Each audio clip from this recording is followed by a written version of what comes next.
Thank you for joining us. This is a News 3 special report. Beaufort County Sheriff P.J. Tanner has called a news conference this morning. We send you there live now to hear what he has to say. We need to do that. The resources are in place to do so, and we can do that in a very timely fashion. I want to make sure, because we've gotten a lot of messages here in the Communication Center and the EOC about seeing the DOT trucks and highway patrolmen. That is by design. They are there for a reason. Our concerns, of course, that came up during the night and early morning, or that's concerning us here in Beaufort County, is the impact of storm surge, the amount of rainfall that's expected based on the storm possibly turning more of a southwest after impact, and then what wind we would see here in Beaufort County. Coastal impacts, of course, are always our causeways, our low-lying areas, and Colonel Baxley will address those. Storm movement, as we talked about after landfall, is something that we've got to be very, very concerned with. Now, that's a post-storm issue. We haven't got to that point yet, but if in fact the storm does move southwest after landfall, then it will have more of an impact on us. Actually, we'll be kind of pinched between surge and rainfall. Be very attentive. We'll repeat that again. Everyone needs to be very attentive and prepared to move inward, and inward for us is not the evacuation routes that we've always used. Inward for us now would be moving into the state of Georgia and moving into the state of Florida. We strongly urge those that can make the decision now and over the next 24 hours. If you have the ability to move inward to the state of Georgia and Florida, we would recommend that you do that based on what information you're getting from us and based on your own common sense and looking at the weather and tracking the weather like you've done it. So we're taking this storm very, very seriously, and so should you. And I've got representatives from County Council, the town of Hilton Head, Bluffton, Port Royal, and I know that they want to make comments as well. So first thing we want to do, Neil, if we can talk about what we've seen over the past 12 hours involving Hurricane Florence. Good morning, everybody. This is the 11 o'clock from the National Hurricane Center, and you can see, looking at this graphic, that it's considerably different from what yesterday was. Yesterday, that error cone was just north, depending on which graphic you looked at, either lying right over Beaufort County or just to the north and west of us. We're now well within it. And what the National Hurricane Center, who lays out this graphic, what they're trying to avoid is a windshield wiper effect, and those are their words. With the track, every update they do, you know, it's left, it's right, it's left, it's right. So they're trying to go down the middle of these slight changes, and this is not an exact science. It never has been. It's very much better than it used to be, but it's still not an exact science. So they're trying to stay on a very cautious track, and they are encouraging everyone, and we have said this from the beginning of this event, this is going to be a statewide South Carolina event. And this is illustrating this, and we always tell you, as the storm gets closer, we will know more. Well, look at us now. It is closer, and we know a whole lot more. We are looking at a potential right now of this storm making landfall somewhere along the South Carolina, North Carolina coast, somewhere Myrtle Beach, Little River, Wilmington, Southport, that area. And they're not sure if it's going to stall right there for up to 24 hours or move slightly inland and stall and then begin to slide south and westward, bringing a tremendous amount of rainfall. On the north side of the storm, they're talking 30 inches of rainfall. That is a huge amount. If you go back in your memory to October of 2015 and the floods that the Piedmont and the upper coastal plain of South Carolina saw, nobody got to 30 inches. There were a couple places that recorded in excess of 20. And remember the catastrophic damage that brought to us. Well, now they're forecasting a possible 30-inch rainfall in some locations connected with the storm. And not here in Beaufort County.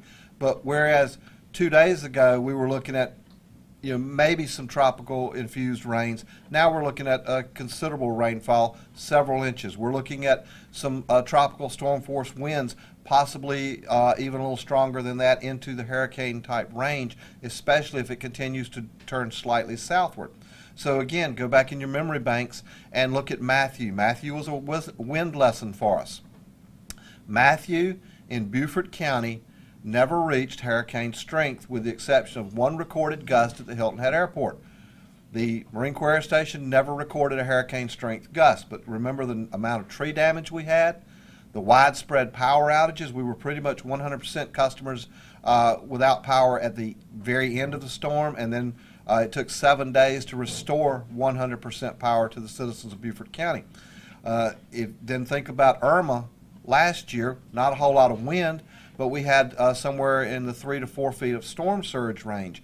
Well, they've been calling for 2 to 4 feet at Edisto Island, which is in the warning area. We're still not in the warning area, but we expect that to change at one of the next updates. It did not change at 11 from the Hurricane Center. It may change at 2.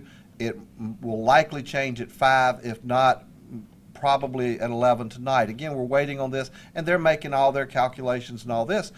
But Edisto is, and if you drive out to Hunting Island, Edisto is right across the sound. You can see it.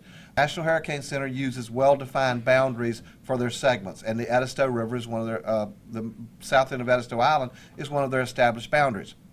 So the storm's not going to recognize that boundary. If they're going to get 2 to 4 feet of storm surge at Edisto, our north-facing exposures can expect the same thing. Dalto Island, Harbor Island, Hunting, Fripp, the northern face of the Beaufort, of the Bluffton landscape along Colleton River and these areas. If they're north facing and the wind is blowing out of the northeast, again a scenario such as Irma, they're going to be seeing that 2 to 4 feet if that's what the forecast holds. So folks that are in that area, folks that know what they already experienced in Matthew, know what they experienced in Irma, even though we are currently not under a watch or a warning, even though we are currently not under an evacuation order from the governor, these folks that live in these areas, they know what they experienced. You know what you experienced. If you saw it and you don't want to be part of it again, as the sheriff said, now is the time to move. But we're encouraging you to move southward, because if this storm does, as being forecast, with this left-hand turn and sliding along the coast, the central part of the state, where we would normally evacuate to, is going to become inundated.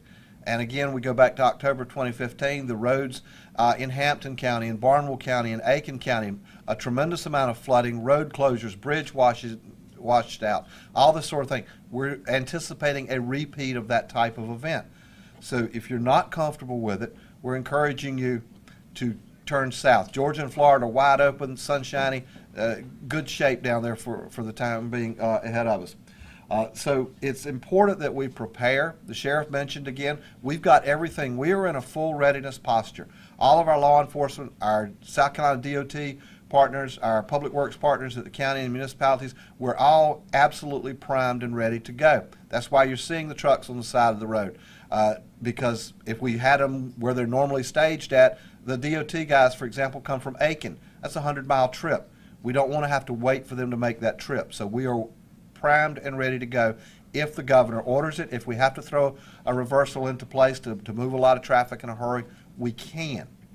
That's what planning and preparation is all about. But I would encourage you again, think about what we've seen over the last 3 years. The flooding in the central part in October of 15, Matthew in 16, Irma in 17, and what we're seeing right now is for Beaufort County is all 3 of those events rolling together into one. We've had our lessons. Now it may be time to face the exam.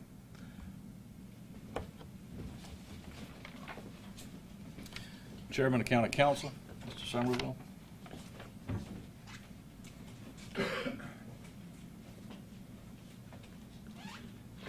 Good morning. Thank you, Sheriff, and thank you, Colonel Baxley, and thanks so many people who have been actively involved in preparation for this storm for the last week or so, and will continue to be involved all the way through the recovery phase.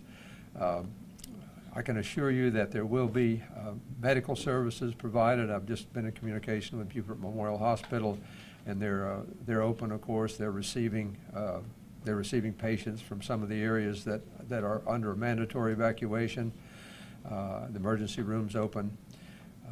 TCL, I think, is going to be closed for the rest of the week. USCB is going to be closed for the rest of the week. But I want to say a word of caution to those of you who live anywhere where you're dependent on a causeway to get to your home. Even though we're not under mandatory evacuation, there are a lot of causeways in Beaufort County, and those of you who are here the last few years know what happens to those causeways when we get a lot of rain. It's going to be very difficult for emergency vehicles to get down a lot of those causeways. In some cases, it's going to be impossible.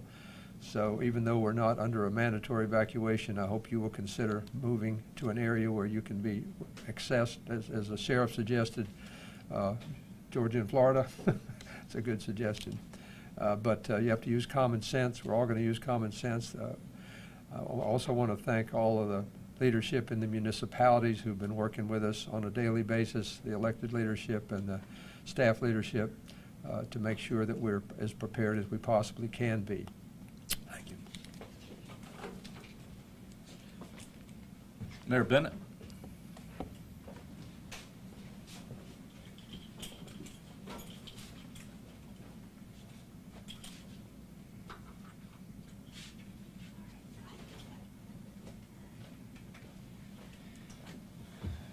Thank you, Sheriff.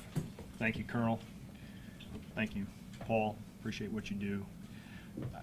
Your safety is obviously of paramount importance to us.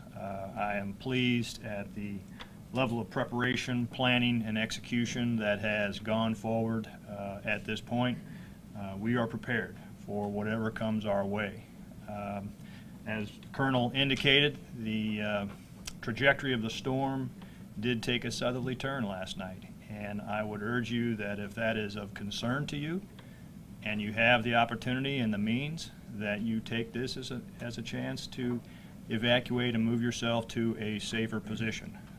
As the sheriff indicated, the states of Georgia and the states of Florida, the traffic flow to those areas is good at this point.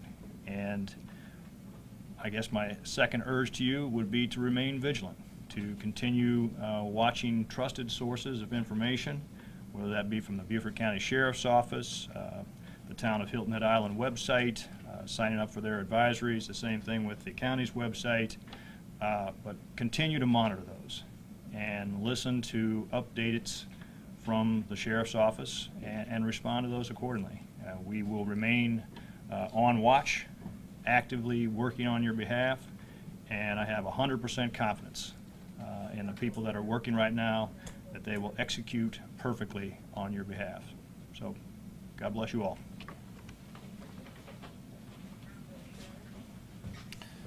Mayor Salka.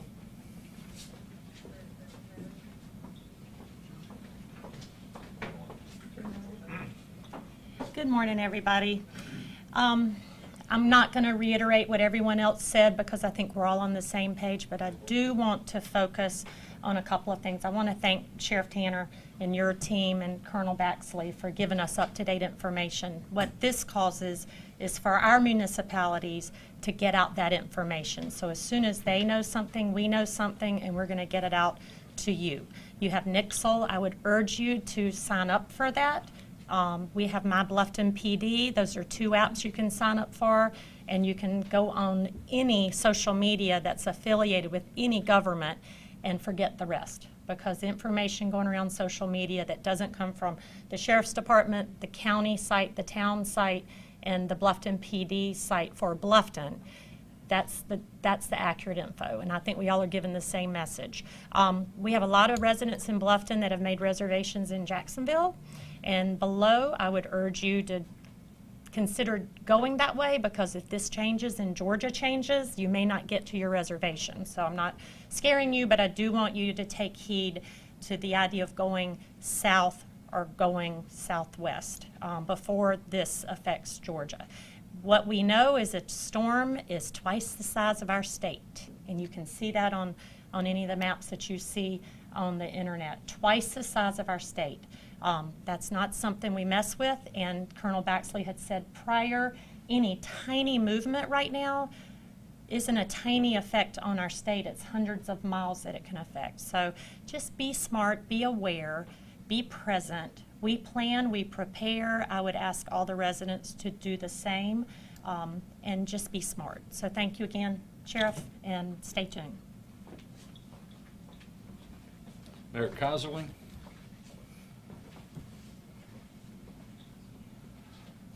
Thank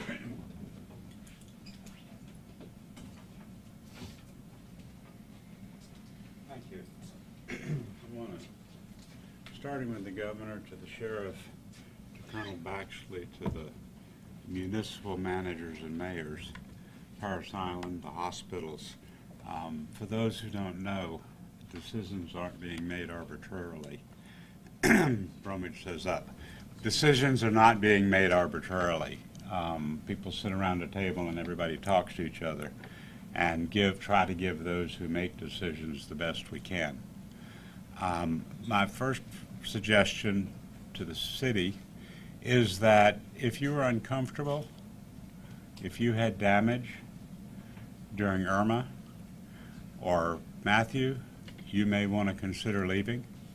You're not being asked to leave, but we would encourage you to do what you think is best. You know what it is. Secondly, our sandbag operation, I think we've given away probably in the neighborhood of 2,000 sandbags for those who live in the lower parts of the city. That will go back into operation again today. Thirdly, the city offices will remain closed through the week, but enough of you can find me or the city manager or through our switchboard.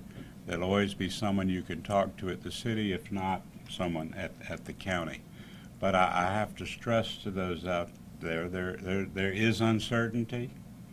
I think that the movement now to officially not evacuate, but to encourage those who feel the discomfort, who feel the threat, who've experienced the threat, to go ahead and make that move. Otherwise, we're here, and you'll hear through the sheriff's leadership from us on as regular basis as possible. Thank you.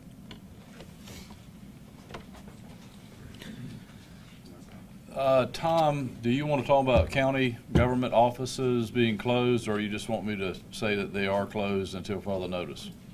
That'll be sufficient. Okay. I saved you a little trip up. Thank you. Highway Patrol, we got, Gil, we got anything that we need to I address? think you covered it in your, we're ready. DOT, Transport Police, DNR, and Slaver ready. Okay, DOT, any concerns from DOT? Yes, sir. All right. Neil, can you give just an overlay? All right, there you just heard from Beaufort County officials, including Sheriff PJ Tanner, about some plans going on there in the Low Country, at least in Beaufort County, in regards to Hurricane Florence. A few takeaways for you in case you missed it. You are being urged that if you can move inward from the coast, it might be a good idea to do that. That coming from the sheriff earlier on in that news conference. Though there is no mandatory evacuation still, that was lifted yesterday. It's suggested that perhaps you try to find some alternate plans. And Beaufort County offices and facilities are closed for the rest of this week. We do know that responders there, they are ready to go. If need be, of course, a situation that we will continue to follow as it does change every few hours. So please stick with us. Here in Chatham County, there will be a news conference with SEMA. We will be taking that live at 1:30 with their plans as it pertains to Hurricane Florence. Of course, stay here with WSAV News 3 and WSAV.com for the very latest. Until then, I'm Ben Katko. Thanks for joining us.